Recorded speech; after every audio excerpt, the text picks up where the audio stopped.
Thanks for staying with us. Senator David Mark, interim chairman of the African Democratic Congress ADC, has urged former presidential candidates Atiku Abubakar, Peter Obi, and others to put national interest above personal ambition. He emphasized the need for unity and internal democracy as the opposition coalition prepares to challenge the ruling party ahead of the 2027 elections. Meanwhile, the federal government has strongly criticized the coalition leaders, accusing them of plotting to destabilize the country. Presidential Adebayo described their actions as politically driven and lacking genuine intent, sparking sharp responses from opposition figures. Despite these tensions, the ADC continues to attract support from defectors across parties. Political observers believe only a united and well-structured opposition can pose a serious threat to the APC in the 2027 presidential race. Our guest this morning is Comrade Mark Adebayo, the national spokesperson of the Coalition of United Political Parties. Good morning and welcome to the show, Mr. Adebayo. Good morning, Nyangyl. Thank you so much for having me. Welcome. Well, now we're talking coalition. I was asking my other guests this morning, the coalition is very strategic if we need to make an impact in 2027. And I'm talking not only just to win, whether they win or not, it should be something that should teach the ruling party a lesson that they need to sit up. I think that is the major thing why we have opposition parties. But there seems to be a problem within the coalition even early into this marriage of various political parties coming together, in the sense that while we're thinking about a formidable front that can fight the incumbent, the coalition is thinking about a liberal primary that may pitch themselves against themselves, in the sense that, for instance, if you say you're throwing it open, that means a northerner can vie, a southerner can vie, anybody from Nigeria can vie. And that will mean it will be a severance or a separation or a dichotomy within the political party, where some will be talking about it is our turn, others will be talking about it is what the people choose. And we know that in Nigeria, in most cases, is the person with the biggest war chest that wins in the primaries. So how will the ADC, or the coalition, not ADC now, because it can assume any name tomorrow, how will the coalition survive if at this point that they have just formed themselves, they cannot speak more or less in one voice and respect the gentleman agreements that have been made within the polity? Well, thank you so much. Let me first address the presidency on their misuse of words and the deliberate misrepresentation of intention and facts about the coalition. You cannot claim that because people came together to form a coalition, to have a working political relationship, to be able to contest an election, you cannot equate that to treasonable felony. If anybody had committed treason against this democracy, it is the current president, it is the current government that went to River State to remove, illegally and unconstitutionally removed a democratically elected governor, placing the military administrator on the people. So, I mean, why would you say because people came together? The same thing that ABC did in from around 2022, around 2012, 2013, 2014, going into the election in 2015, we had to win the election. So now they are now afraid of their own missing. They are now afraid of their own missing. You know, coming together to form a coalition to run an election cannot equate to treason or treasonable felony. So I want to clear that this is a deliberate misrepresentation of intention and facts. And they know it. And that is why I've always maintained that this coalition must be top-notch in the area of having a good strategy. It must be top-notch strategy to counter the humongous propaganda machine of the presidency. And this is what you are saying now. They are already calling a coalition that they want to overthrow. Look at the kind of word they are using. They want to overthrow the government because people are planning to run in an election. Having said that, when when I saw that press release statement by retired Brigadier General David Mark, the interim national chairman of AGC, it gave me some, because it gave me these feelings. It gave me these feelings because, it looks like they are passing across some wrong information, wrong signals to Nigerians who are overwhelmingly in support of any coalition or of any candidate or any coalition, that can remove this terribly failed government. I thought some of these things have to be discussed in a boardroom, around the table, where everybody will be on the same page, knowing that this is the process. They don't even have to open up the process. This is what the methodology or the modus operandi that we employ ultimately for the presidential candidate of the coalition to emerge. Advising, giving this kind of counsel, Nigerians will be think they are already having an infighting, which I know is not happening now. So, but there must have been something to bring back to that kind of a statement, saying that all of them should put national interest ahead of their personal and private interest and the rest of that. Maybe something is already happening that we don't know yet. But as far as I know, people like if the federal government is getting victory just because of this coalition, the coalition must know that it has formidable influence on the polity, and they must not spoil it. They must not compromise it. They must not allow external or internal, interferences to now begin to compromise the effectiveness of the coalition. Because this is too early in the day for stuff. Because for me, you cannot have someone like El-Rufai, Rotimi Amlichi, Peter Obi, Wazir, Atiku Abubakar in a coalition, and you expect the federal government not to face victory, and you expect the federal government not to go on overdrive or unleashing propaganda, negative propaganda against the coalition. It is expected. It's expected. One thing I know is that where a pride of lions are gathered, even the biggest animals in the world, the elephant, a pride of elephants, they always feel victory. They know they are big, they are strong, but where they see a pride of lion gathering somewhere, they won't go to sleep. They won't go to sleep. They know something is about to happen. And that is why now, I think the strategy, the propaganda now is for the federal government to give a dog a bad name to hang it, calling them felons that they are planning to overthrow the government. What do you mean? Overthrow the government because you want to contest an election? The first place to start campaigning in this country against the law, against the constitution, against the electoral, against the president himself. All over Abuja, all over Delta, all over everywhere. Anywhere you go in this country, you begin to see his billboards. My concern is not what the federal government said. I'm not even concerned with that because they are known for their propaganda. My concern is the survival of the coalition. Do you think, let me rephrase this question, do you think that the coalition can survive, can make an impact if they do not respect the gentleman agreement and make sure they keep the presidency to someone, or they keep the presidency in the South for 2027? They could leave it open for anybody from the South. But if they say, if you are from the North, you can contest, you're from the South, anywhere you are, you can contest, and someone from the North with a bigger war chest as it is emerges, do you think they can make an impact at all? Whether we like it or not, in Nigeria, we've not reached the stage where we say it's ideas, it's the person who is competent and all that. It doesn't matter what ethnic group you come from, at least at this time. Do you think they can survive? Let me handle that question this way. For me, the combination of the huge experience of Atiku Abubakar with the incredible intellectual capacity of Malam El-Rufai, with the passion and patriotism of an Amechi, and with the popularity of a person like Peter Obi. All these combined are leather factors in any polity. Leather factors. They are formidable factors in any polity.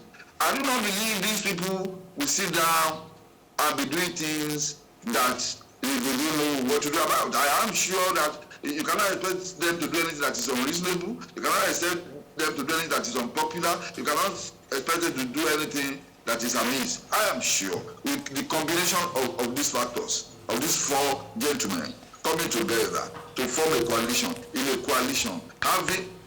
having conversation around leadership, around politics, around the election, and how to replace a bad government with a good one.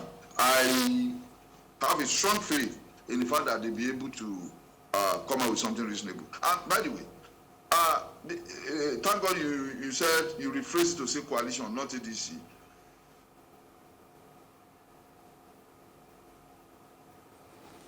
I can assure you that are you hearing me? Yes, I can hear you.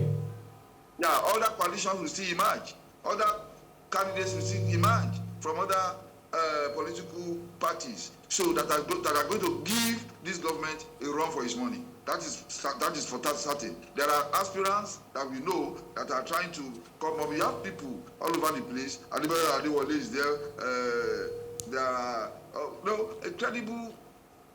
There are parties that are not yet part of the coalition, and they are going to have their own presidential candidates if they don't join the coalition on the long run. But for me, I do know, like I said, combining the experience of Atiku, combining the intellectual versatility of Adebayo, and combining the patriotism and commitment of Agaji, and with the popularity of Peter Obi, these people, these factors will go a long way in guiding them in picking who will lead the coalition, who will be on the ballot for the coalition. And I know that government will do all it can to ensure that it creates instability and crisis within the coalition. But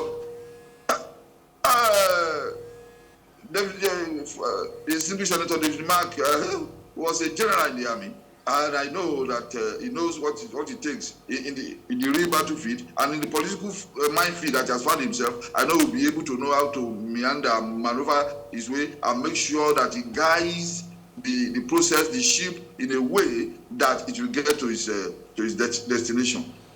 So that's what I believe. And of course, I need to repeat it to make it very clear that there are people who are still talking, who are still having conversations around coalitions, around who is best positioned to confront the humongous APC machine and defeat it in 2027. Already, we know that the hunger in the land is campaigning against the APC, the insecurity in the land is campaigning against the APC, the bad economy in the country is campaigning against the APC, and many other failing points of this government will continue to campaign against it. Inflation going to 37% and going higher by the day. We campaign against this government. But whosoever is determined and desirous of making sure there's a positive change in 2027, that person, that candidate, that coalition must be top-notch in terms of strategy to counter the propaganda machine of the APC. If not, we might just find ourselves in a kind of cash 22 situation again, which God forbid we don't want to happen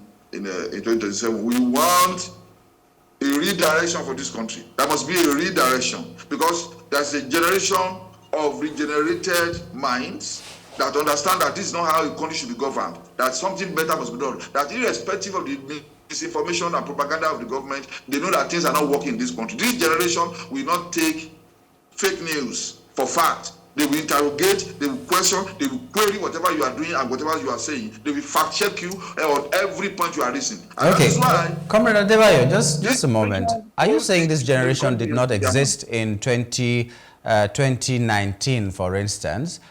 Because all the things that you were talking about campaigning against the APC in this administration, they were also there in 2019 when Buhari was to come back as the president.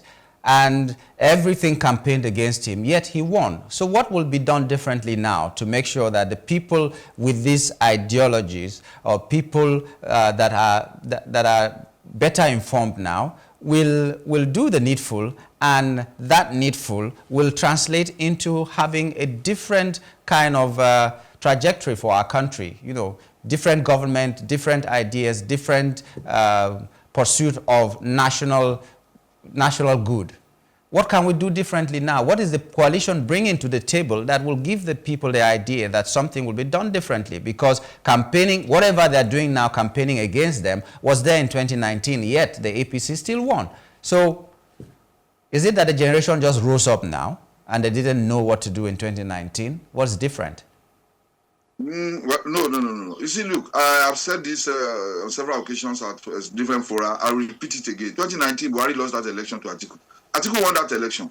It's just because of the humongous rigging machine of the APC that made them to manipulate the results to ensure that the president returned. Buhari's records, 2015 to 2019, was so parlous, was so terrible, was so poor that there was no way he could have won that election. It was the best outing for Atiku Abubakar. It was the best outing. It was his best race ever since he had been running for presidency, and he won that election. But of course, it was rigged, clearly rigged. It was rigged. I mean, so it was rigged out of the equation. That is what I believe. So the generation of 2019, I think it was that anger that was carried to 2023, when this generation, the Gen Zs and the millennials, rose up in support of former Governor Peter Obi, who managed to activate a huge political revolution in terms of election in this country, as unprecedented. Without, they say the alleged him of not having structures, he was able to pull it off, gathered support, gathered followership from every nook and cranny of this country, and he was able to do what he did, and he gave them a run for their money, and he made them jittery, and I think we made them. He's still making them jittery, even as of today. That is to tell you that when these people, when Nigerians arise and they say no, and that enough is enough, enough is enough, you will see that they'll be able to do wonders in terms of elections. Those who are looting our resources currently, keeping the resources, hoping to bribe Nigerians to return to power in 2027, will be disappointed, because we will not rest on our oars. We will be out there supporting a candidate that we know will give Nigerians a better deal, a candidate that will take Nigeria to the next level of development, a candidate that is patriotic and loves Nigerians, not one that will get to power and just arrogate everything to himself, arrogate everything to his ethnicity, arrogate everything to his political cronies. We need a president in this country that will come and activate a governance and political revolution in this country that will make Nigeria enjoy the benefits of the resources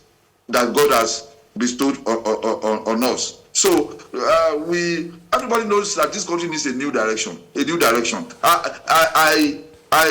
don't know where it's going to come from, but I have an idea that there are people in this country, there are aspirants in this country that want to do better than the current characters in government. That is it. So your question that as to whether they were not there in 2019, they were there. They voted against Buhari, they voted against the APC, but it was rigged. The results were manipulated. So that it come out with already an arranged. So what gives you the confidence that now it will not be manipulated again in 2026? That's my concern. Because if they could do it in 2019, maybe they could do it now. We've not seen any significant reform in the electoral process. And they're talking about it, but I doubt if they're going to put some mechanisms in place that will also deprive them if they need to rig elections. So what is being done that you think will be the game changer? Well, this is why there's a lot of responsibility, There's a lot of responsibility when it comes to this type of issues, The coalition, I keep saying the coalition, other aspirants who are not even part of the coalition have a lot of work to do.